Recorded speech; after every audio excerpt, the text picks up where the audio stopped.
이번 주 그래픽스 시작해 보도록 하겠습니다. 이번 주에 배울 내용은 지난주까지 이제 오픈GL에 대해서 얘기를 좀 드렸고요. 내용이 좀 많은데 이제 진도가 늦기 때문에 이제 그 쓸데없는 거 안 하고 좀 진지하게 수업을 빨리빨리 진행하도록 하겠습니다. 자, 이 텍스처 매핑이란 무엇인가? 오픈GL에서 지난주에 여러분들이 배우신 내용이 이미 그 세 개의 컬러, 앰비언트, 디퓨즈, 스페큘라 이 세 가지에 대해서 얘기를 드렸고요.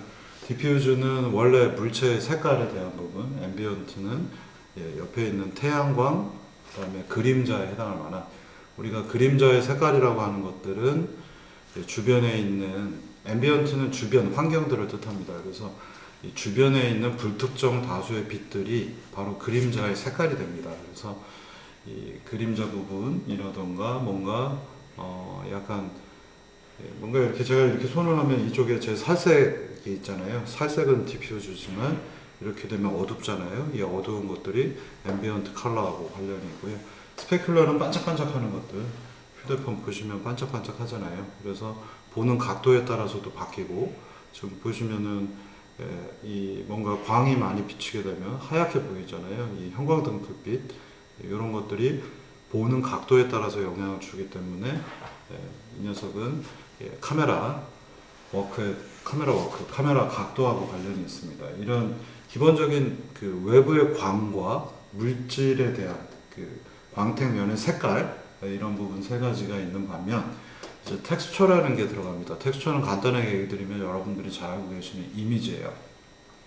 그래서 원래 이미지, 예를 들면 제 얼굴에 여러 가지 뭐 물질의 색깔들이 있겠지만 이것들이 폴리곤화해서 표현이 되다 보면 폴리곤의 하나하나를 다 조그만 폴리곤들 수천 개, 수십만 개로 연결하지 않으면 색깔을 표현하기가 어렵기 때문에 이 비트맵이라고 하는 것들을 여기에다 이미지를 뜯어다 붙이는 작업이 추가되고, 이 텍스처는 여러분들 옷감을 생각하시면 됩니다. 그래서 옷감에 우리가 옷이 있으면 옷에 색깔이 있지만 옷감에 무늬 패턴들이 들어갈 수 있죠. 그런 이미지 정보들을 텍스처, 옷감처럼 뜯어다 붙이는 행위를 얘기합니다. 그래서 여태까지 배우셨던 세 개의 컬러에다가 텍스처 매핑, 옷감과 같은 패턴, 여기서는 비트맵이 추가가 되겠습니다. 이제 뭐 웃긴 얘기 안 하려고 했지만 지금 보시면 광택이 보이다가 갑자기 바로 작년에 만들었기 때문에 이제 그 디아블로 4가 나온다고 해서 여기 보시면 디아블로, 그리고 IV 네 번 디아블로 4에 대한 것을 얘기합니다. 그래서 지금 보시면은 처음에는 광택만 좀 있죠. 플랫 쉐이딩이 되어 있고 그러다가 텍스처가 등장을 합니다. 저희 텍스처라고 하는 걸 여기에다 붙이고 나서도 지금 보시면은 디아블로 4에 해당하는 이미지가 붙어 있지만 이 부분은 스페큘라 때문에 굉장히 광이 하얗게 보이는 장면을 보실 수 있고요. 디퓨즈들에 의해서 이 테두리가 조금 더 색깔이 어둡게 나타나 있는 것들. 근데 아마 이 디퓨즈는 여기서 각도에 대한 코사인 세타만 먹어 있어서 테두리가 조금 어둡게 나타나지만 여러분들 눈에 확 하고 보이지는 않습니다. 여기에 스페큘라가 워낙 강력하게 하얀색을 보여주기 때문에 그렇습니다. 그래서 이 디아블로 4의 이미지는요, 원래 보여드리면 이 예제가 있는 곳, 거기 가서 보시면은 이와 같은 원래 비트맵이 있고요. 이걸 제가 png 파일로 바꿔놨고 D라고 하는 거, 그리고 뒤에 IV 있는 것들이 지금 정육면체에 붙어가지고는 이 녀석이 화면에 보이고 있습니다. 색상이 디퓨즈 컬러가 지금 보시면 아무것도 없는데 빨간색이 먹어져 있죠. 뭐 디아블로 게임 잘 아시지만 같이 서로 할 만한 친구들끼리는 할 만하지만 저희 자식하고 같이 할 만한 게임은 아니죠. 굉장히 그 슬래시 무비에 해당할 만큼 피가 난무하기 때문에 디퓨즈 컬러도 지금 어두운 적색 패턴으로 제가 넣어놨고, 그러다 보니 원래 색깔이 잘 안 보이고, 보시는 것처럼 원래가 바탕이 빨간색이고 그 디퓨즈 컬러 위에다가 텍스처 색상이 올라갔기 때문에 전반적으로 검은색보다는 어둡고 진한 붉은색이 많이 보입니다. 자, 그러면 이제 이것의 원리에 대해서 한번 이론적인 백그라운드를 한번 보시면요. 지난번에 배웠던 이제 일루미네이션 모델이 있죠. 그래서 여기 이 I에 해당하는 부분이 일루미네이션 광원에 해당하는 부분 같이 들어오고 어떤 평면이 있을 때 이 부분에 노멀 벡터가 있으면 I하고 N의 두 개 도트 프로덕트가 코사인 세타가 색깔을 의미하는 부분이 되겠습니다. 그래서 이쪽에서 이렇게 보게 되면 보는 각도하고 사실 상관없지만 노멀 벡터 주변에서는 굉장히 밝게 나타나고요. 이게 각도가 점점 눕게 되면 코사인 세타가 90도에 가까워지니까 거의 0에 가까워지면서 디퓨즈 색상은 이때가 제일 밝고요. 옆으로 이렇게 넘어가거나 이렇게 되게 되면 어둡게 나타납니다. 그래서 여러분들이 어떤 이런 이건 별로 안 좋고 이런 면이 있을 때 광원이나 이런 것도 생각하지 마시고 노멀 벡터 방향은 밝고 누워져 있는 방향, 예를 들면 얘가 이렇게 접혀 있다면 이쪽 부분은 좀 어둡게 보일 수밖에 없습니다. 이 바로 디퓨즈 컬러 때문에 그래요. 그래서 이렇게 꺾어 놓으면 이 부분은 밝게 좀 보이는 거고요. 디퓨즈에 의해서. 그리고 이 테두리 부분, 꺾여 있는 부분, 지금 보면 방향을 다시 바꿔 놓으면 노멀 벡터 방향이 빛 방향하고 다르기 때문에 어둡게 보이잖아요. 네. 그래서 여기는 밝게 보이고 이 테두리가 거의 똑같은데. 네. 하여간 그렇습니다. 네. 설명을 하기에는 네모나게 지금 안 보여가지고 네모난 거 예를 들면 중국 친구가 갖다 준 담배인데 여기는 밝게 보이고 옆 테두리가 살짝 어둡게 안 보이나요? 좀 각도를 비틀면 여기가 좀 더 어둡게 보이죠. 이런 요소가 디퓨즈 컬러 때문에 그렇습니다. 노멀 방향하고 달라서. 자, 그러면 이제 이 색깔이 어떻게 섞이냐면요. 원래 디퓨즈 컬러는 코사인 세타, 노멀 방향에 얼마만큼 비틀어져 있는가만 보는 부분이 되겠고요. 그 다음에 원래 이미지가 있으니까 이미지의 요 지점에 해당하는 이미지를 이 위에다가 갖다 붙였을 때 X좌표, Y좌표가 바뀔 거 아니에요. 그래서 이 지점의 픽셀 값, RGB 값하고 이 지점에 계산해서 코사인 세타에 해당하는 부분을 두 개를 더해서 색깔을 만들어줍니다. 그래서 이걸 이제 잘못 집어넣으면 아까 보시면 디아블로 장면이 이미지가 어둡게 보이는 것도 코사인 세타에 의한 원래 빨간색이 이미 어떤 특정한 색깔을 차지하고 있는데 그 위에다 딴 걸 더 추가하게 되면 색깔이 0에서 255까지 있어야 되는데 그 위에서 250을 넘어가는 거는 잘라버릴 겁니다. 그렇게 해서 디퓨즈 색상이 되게 높은 상태이면 거기에 뭘 갖다 붙여도 그냥 예를 들면 하얀색에다가 색깔을 하나 더 얹으면 255를 넘어갔네? 잘라버리니까 그냥 하얀색만 보입니다. 디퓨즈만 보이는 거고요. 그래서 얘가 255면 이미지가 어떤 색깔이 들어오든 간에 디퓨즈 값 255만 보이게 되겠고요. 디퓨즈가 좀 낮은 상태에 있어야 이미지가 들어오더라도 뭔가 추가해서 더해 놓을 게 있겠죠.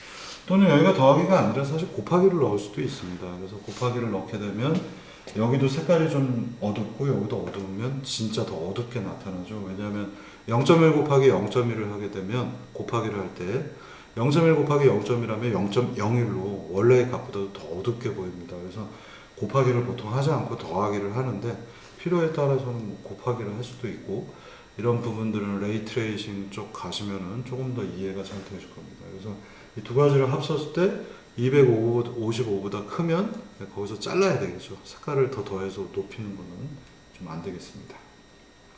자, 그래서 디퓨즈 컬러에다가 이제 텍스처 이미지를 추가하는 경우를 오픈GL 랩에서 배워보도록 하겠습니다. 이게 이제 기본적인 원리이고요. 그래서 어떻게 우리가 이제 이미지를 다룰 것인가? 여기에는 이제 이미지 버퍼라고 하는 전에 보시면 VBO, 벌텍스들을 다룰 때 VBO를 썼고요. 엘리먼트라고 하는 또 폴리곤을 다루는 게 있었죠. 그래서 VBO 계열 중에 어떤 거는 벌텍스, 어떤 거는 폴리곤. 여기서는 이제 이미지를 로딩한 다음에 그 이미지의 핸들 값을 또다시 컨트롤 할 겁니다. 그래서 이 핸들은 뭐 말 그대로 어떻게 우리가 다룰 거냐를 뜻하는 거고 파일을 하나 연 거기 때문에 VBO도 하나의 메모리 안에 있는 벌텍스 정보, 벌텍스 파일의 핸들 값을 뜻하는 거고요.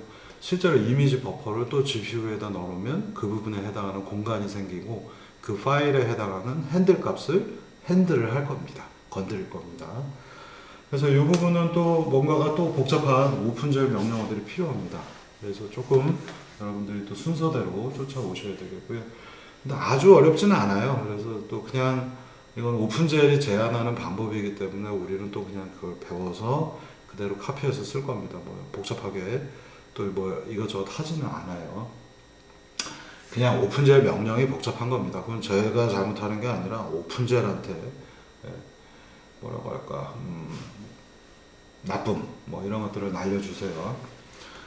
자, 이미지 포맷이라고 하는 건 비트맵, JPEG, GIF, PNG, PCX 그리고 TIFF 이런 것들이 있습니다. 그래서 여러분들이 예전부터 이미지에 대한 파일 포맷이 다양하다는 건 이미 알고 계실 거고요.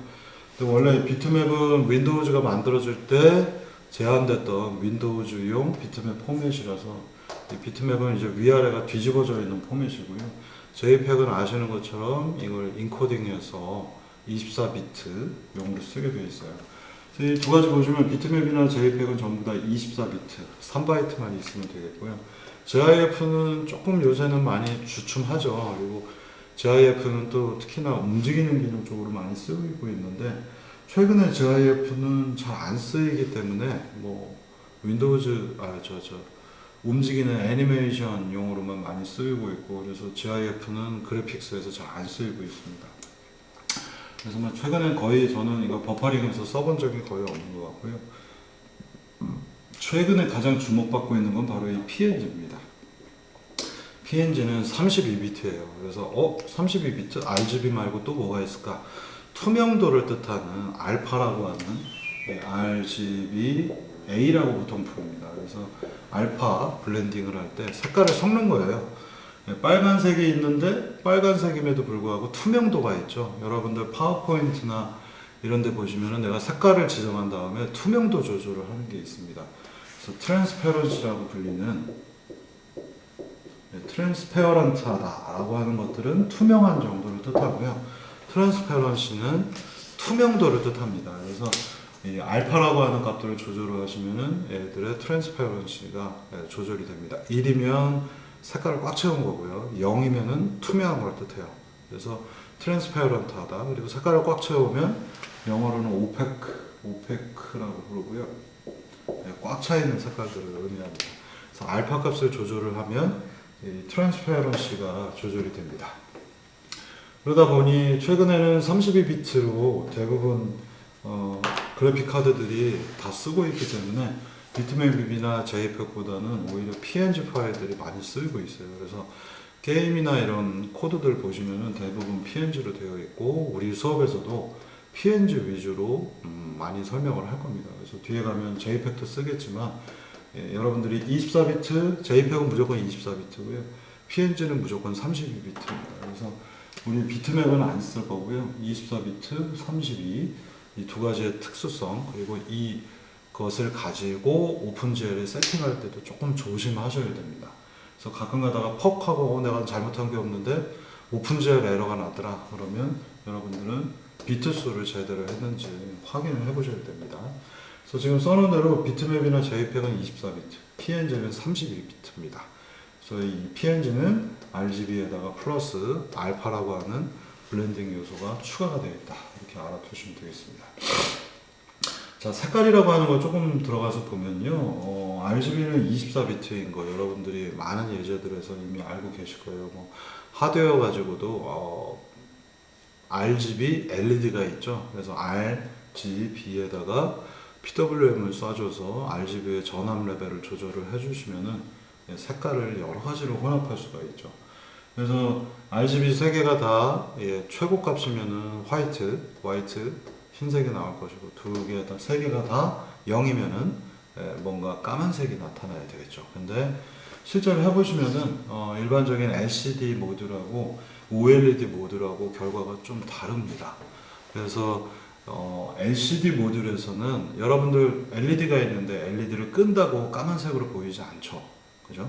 LED 빨간색 또는 뭐 하얀색, 노란색, 초록색 이런 LED 있잖아요. 그리고 최근에 고위도 LED들 파란색 얘들을 색을 끈다고 까만색으로 잘 보이지가 않죠. 그래서 LCD, LED 계열들이 들어가 있는 LCD 모듈들의 경우에는 하얀색을 표현하기 좋습니다. 다 키게 되면 RGB 삼원색을 키면 하얀색이 나오니까 하얀색 바탕이 나오시고요. 까만색을 표현하기가 어렵습니다. 지금 이런 제가 쓰고 있는 이 휴대폰의 경우에는 아이폰인데 아이폰은 그래서 하얀색을 표현하기가 편해요. 근데 까만색 표현하기가 쉽지가 않습니다. 그래서 이게 좀 까만색은 아닌데 꺼버리면 까만색이 나오도록 밑에를 일부러 어둡게 색상 밑에 있는 판때기에서 물론 이제 광원이 몇 개가 들어가 있지만 지금은 그게 아예 꺼진 거고 켜져 있는 상태에서 까만색 예를 들면 지금 제 바탕화면을 보시면 켜져라 컴퓨터 이런 데가 까만색이잖아요. 요 버튼이 있는데 이런 데 까만색은 실제로 완벽한 까만색으로 보이지 않고요. 이 장면은 고스트 인 더 쉘 공각기동대의 한 장면인데 여기 요 카메라 버튼 있는데 보면 까만색이어야 되는데 실제로는 잘 보면 까만색이 아니에요. 회색처럼 보이죠. 이유는 LED 계열 소자들은 꺼야지 까만색이 표현되는데 꺼도 까만색이 잘 안 나타난다는 겁니다. 자, 그런데 요새 이제 유행하고 있는 쓸데없이 비싼 이 OLED의 경우에 보시면은 요 하나하나의 셀들이 곧바로 색상을 표현하는 녀석들이기 때문에 이 OLED는 특징이 거꾸로 기본 색깔이 까만색이고요. 광을 조절해서 하얀색으로 바꾸는 겁니다. 그래서 이 OLED는 까만색을 표현하기가 좋고 하얀색이 조금 어렵습니다. 그리고 LCD나 LED 계열들은 하얀색을 표현하기가 쉽고 까만색을 표현하기가 어려워요. 그래서 여러분들이 휴대폰을 사시면은 그게 OLED인지 또는 LCD인지 구별하는 간단한 방법, 뭐 상식적으로 아시는 분도 있겠지만 기본 UI가 어디 갔어? 기본 UI가 하얀색으로 되어 있는 거는 얘가 LCD란 얘기입니다. 하얀색을 표현하기가 편하니까요.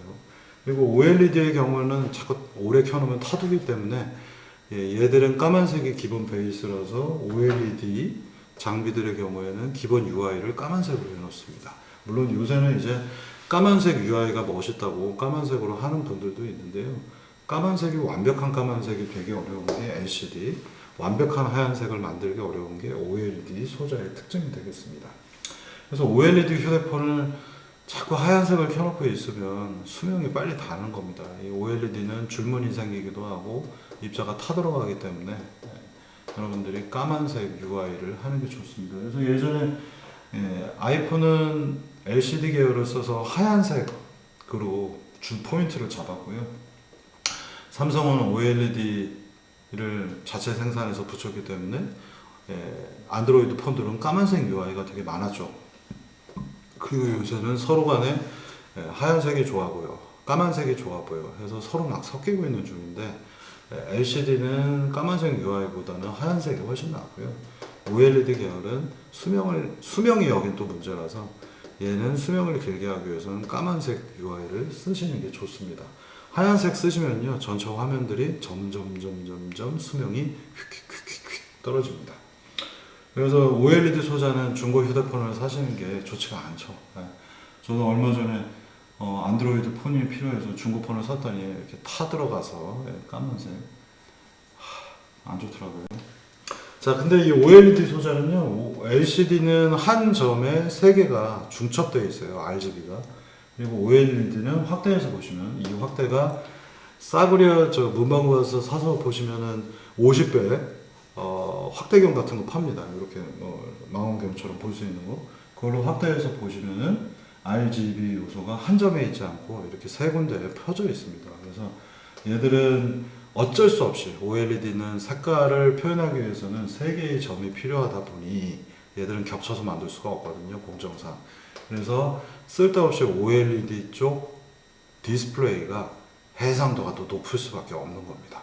한 점에 RGB 표현이 안 되다 보니 OLED는 픽셀 수를 더 촘촘하게 보이게 하기 위해서 해상도를 더 높여왔던 겁니다. 그래서 아이폰은 해상도가 높지 않은데 OLED 폰, 안드로이드 폰은 해상도가 높아 라고 했던 시절이 있는데 요새는 뭐 레티나가 나오면서 그게 없어졌지만 기기가 가지고 있는 단점, 한 점이 공간상에 펼쳐져 있는 3개의 요소들로 표현을 해야 되다 보니 전략적으로 이거를 더 작게 해야 한 점처럼 보이기 때문에 OLED 소자들은 해상도를 마구마구 넓히는 쪽에 포커스를 맞췄지만 실제 우리 눈이 봤을 때는 OLED 소자는 그게 잘 구별은 안 되지만 입자가 고르지 않은 단점들이 있습니다. 그래서 저는 OLED가 또 수명도 짧기 때문에 LCD 계열들이 좋은데 자꾸 요새 OLED가 늘어나네요. 그래서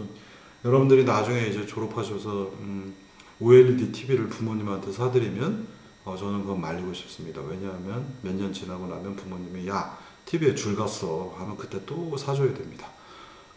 되게 부담스럽죠. 예.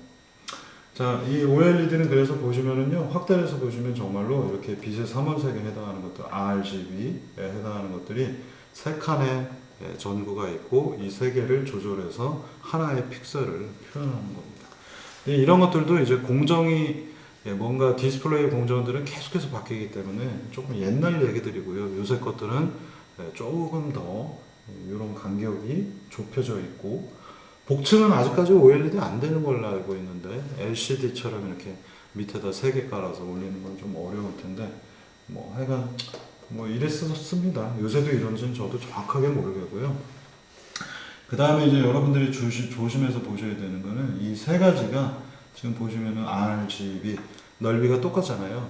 근데 사실 인간이 받아들이는 색에 대한 농도들은 약간 초록색 분야가 조금 더 넓습니다. 그래서 이런 공정에서도 초록색의 사이즈를 조절을 하거나 해서 초록색들을 넓히려고 취입하는 게 있어요. 그래서 24비트 시절엔 그런 걸 좀 얘기하기가 편했는데 16비트 시절에 요새는 뭐 8이나 16은 거의 쓰이지 않고 24비트급도 요새는 거의 이제 죽어가는 분위기이고 전부 다 그래픽은 32비트다라고 알아두시면 되겠습니다.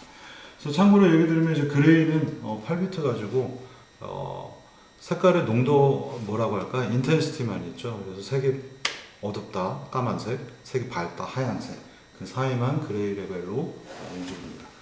그래서 16비트인 경우에 옛날에 어떻게 했냐면 16비트라서 16비트 16개를 쪼개가지고 아까 얘기 드린 대로 그린 쪽이 사람이 조금 더 잘 느끼기 때문에 초록색 부분만 6개의 비트를 쓰고 R과 레드와 블루는 5비트만 썼었어요. 5비트면 32개죠. 6비트면 64개예요. 그래서 그린 영역은 64단계가 있고 레드하고 블루는 32단계만 쓰던 이 방법도 꽤 많이 쓰이고 있고요. 여러분들이 이게 이제 어쨌든 로봇공학과이다 보니까 요새 뭐 PC에서는 별 문제 없어요. 다 거의 대부분 32빛인데 오래된 조금 된 요만한 뭐 LCD 모듈 이런 것들을 사용을 해보시면은 이 부분에 대한 이해도가 이제 필요하죠. 그러니까 대부분 16비트인 것들이 많고 24비트가 요만한 LCD 계열이 별로 없어요. 그러다 보니 색에 대한 것들 한 점의 색깔을 다루기 위해서 16비트도 많이 쓰이고 있거든요.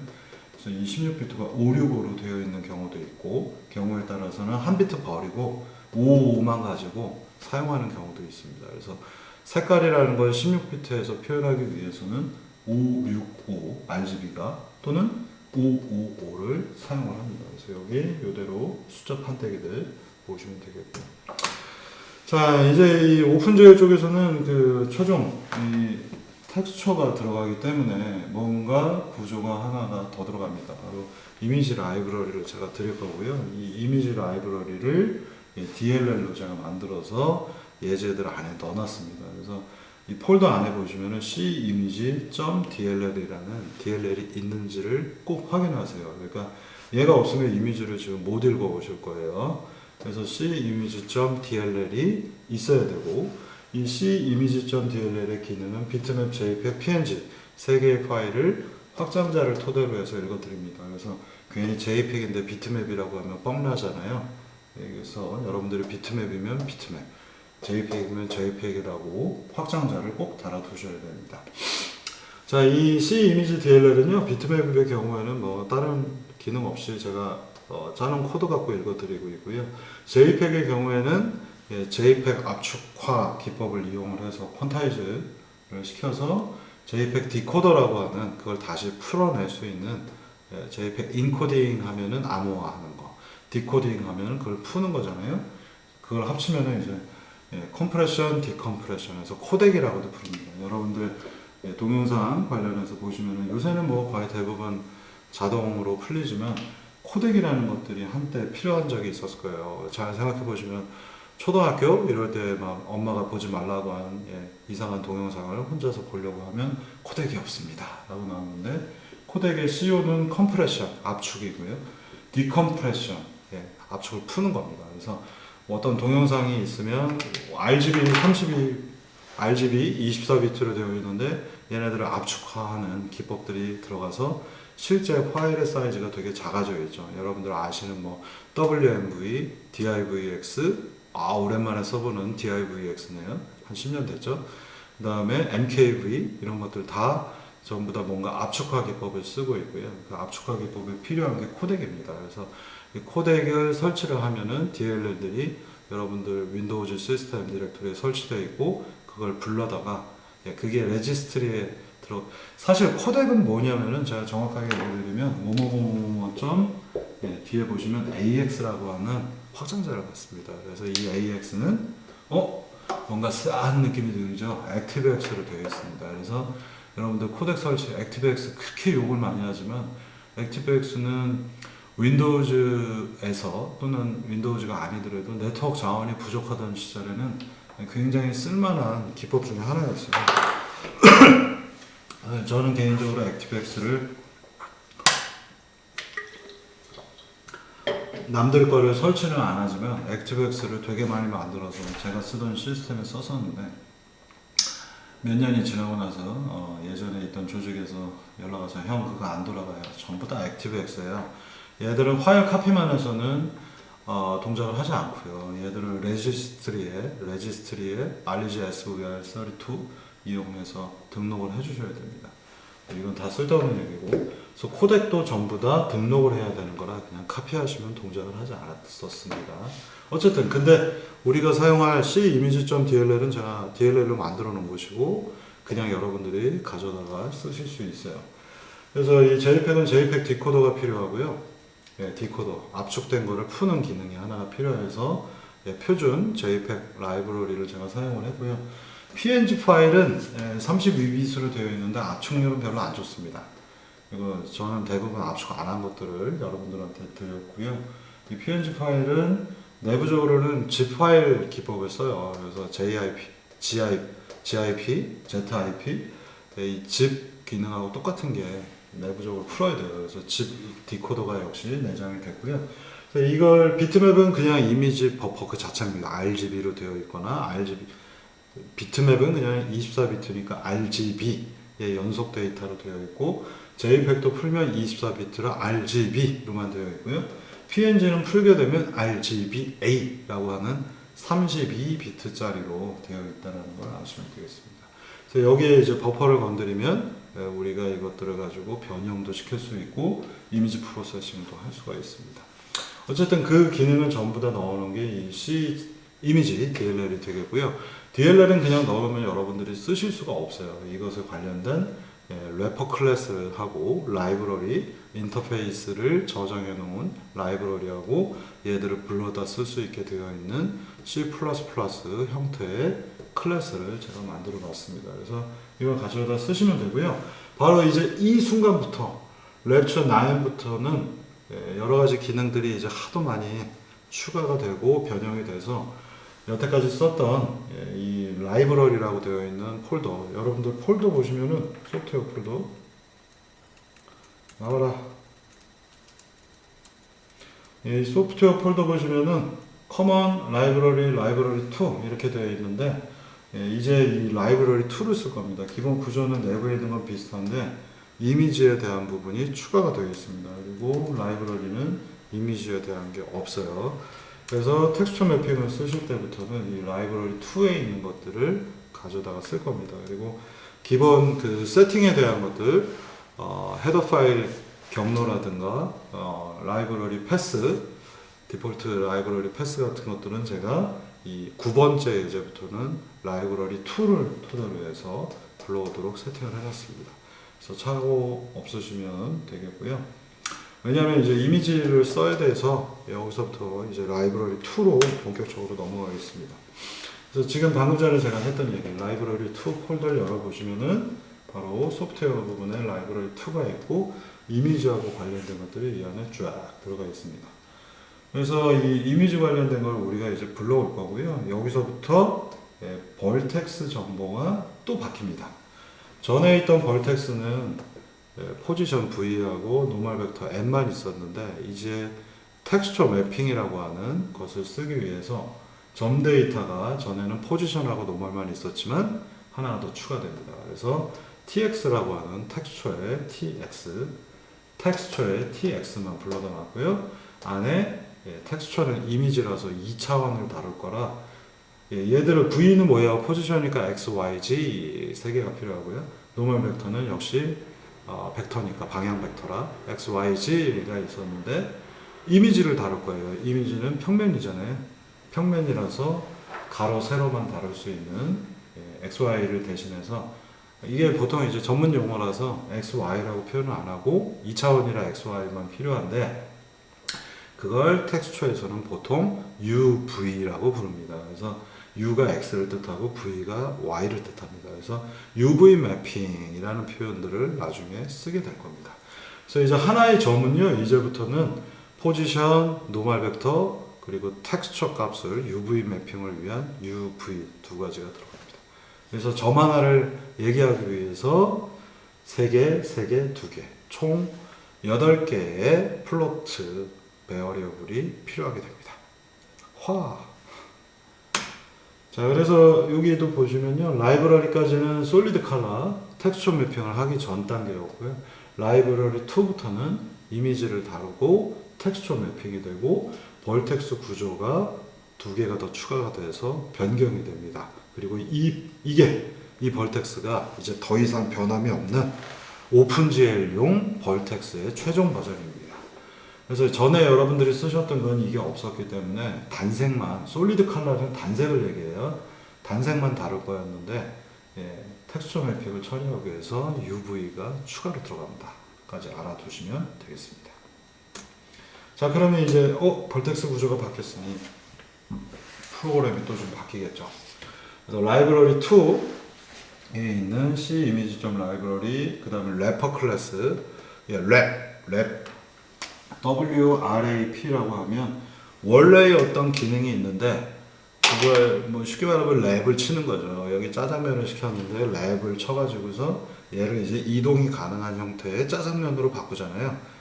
그 다음에 여기에 원래 짬뽕이 배고프다. 짬뽕에다 랩을 씌우고 나서 보면 원래는 그냥 짬뽕이었는데 이제는 흔들어도 국물이 흐르지 않는 참 설명 빈약하다. 제가 근엄하게 수업을 하기로 했거든요. 이제 이것은 모빌리티를 갖게 되는 짬뽕이 되겠습니다. 그래서 랩을 쓰다, 둘러싸는 것들을 의미하고요. 원래의 어떤 소프트웨어가 가지고 있는 기능들이 있었는데 거기에 랩을 싸서 래퍼 클래스, 랩을 싸서 새로운 기능을 투입하는 것들. 서브 클래싱의 기능하고는 조금 다릅니다. 서브 클래싱은 네이버 안쪽으로 들어가서 기능을 벌처 함수로 바꿀 수 있는데 래퍼 클래스는 그냥 이 안에서 뭐가 일어나는데 짬뽕이 되어 있어서 뭐가 될 텐데 난건 모르겠고 이 안에 있는 기능이 100개가 있으면 그 중에 3개만 뽑아서 나만 쓰기 편하게 만들어 놓은 것, 이런 의미가 래퍼 클래스의 의미입니다. 그래서 이 원래 C 이미지 DLL이 갖고 있는 몇 가지의 기능이 있는데 그 중에서 그냥 이미지만 뽑아서 쓸 수 있게 제가 래퍼 클래스를 만들었어요. 그래서 여기 보시면 이제 이건 여러분들이 하나의 습관처럼 일부러 제가 이게 최종 버전을 쓰지 않는 이유는 여러분들이 비주얼 스튜디오를 또는 C++를 쓰면서 이런 과정이 중요한 것들을 2번에 걸쳐서 경험상 보시는 겁니다.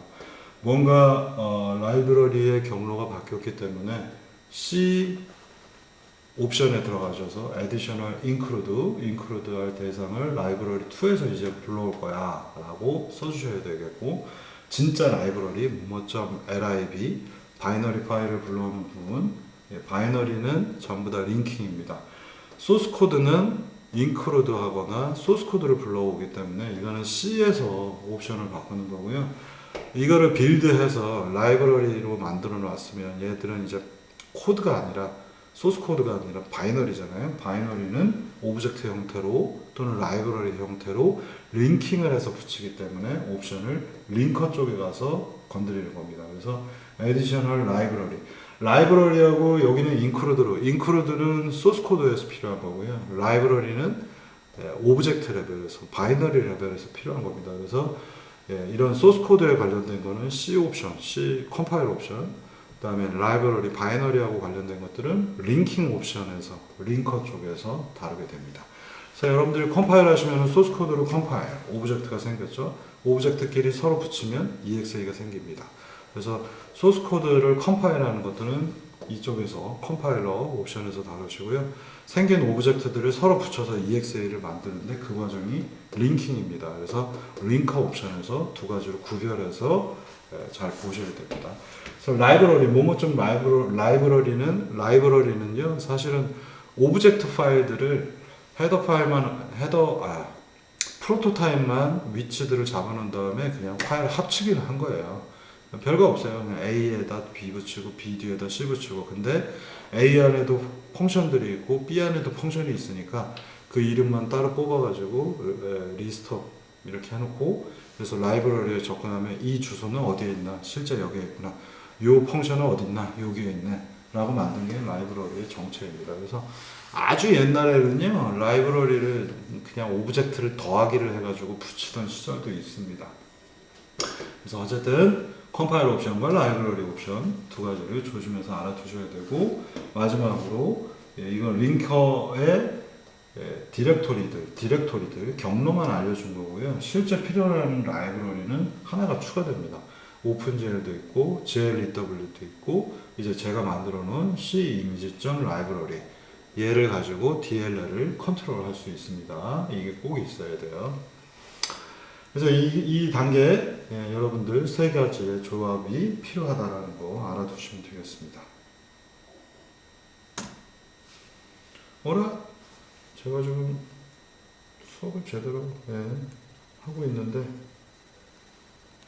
자, 근데 여기에서 한 가지 이제 조금 갑자기 EX 파일을 보시면은요, 뭔가 점프를 했어요. 이 부분이 UGL이 아니고 URT로 되어 있습니다. RT면은 뭐지?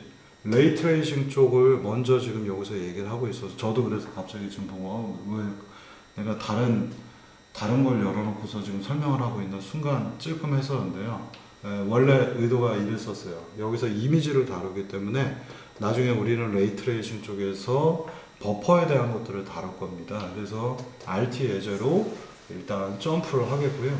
이 URT01 예제를 돌려보시면은 여기에 베이직이에요. 이런 말 그대로 조심해서 보시고요. UGL이 아니라 URT 쪽으로 갔고, 거기에 CImage.dll이 이 폴더 안에 있습니다. 이 DLL이 없으면은 DLL을 찾을 수가 없어요 라고 하는 에러가 등장을 합니다. 그래서 여러분들이 DLL을 꼭 넣어 주셔야 되겠고요. 이 DLL은 그냥은 C에서 쓸 수가 없고, 링킹할 때 이 안에 있는 이 DLL 안에 있는 함수를 건드리기 위한 인터페이스들이 정의되어 있는 라이브러리 파일이 하나 필요하고, 그 다음에 얘는 열어보시면은 소스 코드입니다. 근데 뭔가 의미를 알 수 없는 여러 가지 코드들이 안에 들어가 있어요. 그래서 얘네 두 개를 토대로 해서 DLL을 컨트롤 할 겁니다. 그래서 여러분들이 GLEW 이것도 한번 여기서 C에 대한 기본적인 구성을 여러분들이 배우실 수 있는데, GLEW32.dll 이 DLL을 건드리기 위해서는 우리가 어떻게 썼냐면요, GLEW32.library 바로 이 부분이 필요하죠. 이 녀석에다가 include로 GLEW.h라고 하는 것들을 소스 코드 안에 UGL 안에 보시면 있습니다. 그래서 보시면 include 컴파일 할 때는 헤더 파일이 필요하고요, 링킹 할 때는 라이브러리가 필요합니다. CImage.dll도 마찬가지예요. 인터페이스들이 모여져 있는 라이브러리가 링킹할 때 필요하고요, 그 다음에는 래퍼 클래스가 컴파일 할 때 필요합니다. 이 두 가지 헤더 파일은 컴파일 할 때, 라이브러리는 링킹 할 때 필요한 것이다 라고 기억을 해 두시기 바라겠습니다. 자, 이 URT01 베이직에서 보시면요, 이미지를 로딩하는 방법이 나옵니다. 그래서 여기 보시면은 테스트 뷰 안에다가 C 이미지 래퍼, W는 래퍼를 뜻합니다. 얘를 갖다가 인크루드를 붙였고요. 테스트 뷰 위에다가 이미지를 그릴 거라서 C 이미지 W 이미지라는 걸 넣어줬습니다. 그리고는 on initial update라는 부분에서 여기 이미지 load.d4.png 하면 diablo4 이미지가 나올 거고요. 이미지 load.wallpaper.jpg 하면 월페이퍼 그림이 등장을 합니다. 한번 요거 조금 이따가 제가 보여드리도록 하겠고요. 여기까지만 하면 로딩만 했고 여기는 변수 선언만 했고 그러면 화면에 그리기 위해서는 온드로우 쪽에 가셔서 이미지 여기 보시면 C 이미지 W가 변수명이 이미지로 되어 있어요. img 그리고 여기서 img.load 해서 이미지를 로딩했고 그 다음에 이거를 드로우 시켜주시면은 좌표 어디에다 그릴 거냐? PDC 여기 들어온 거 그대로 써주시고요. 00 좌표에다 이미지를 그릴 거야 라고 해서 화면에 여기 순서대로고요. 화면에 이미지가 그려지게 됩니다. 여기서 잠깐 끊었다가 이 결과 보여주는 데부터 시작해서 다시 시작하겠습니다.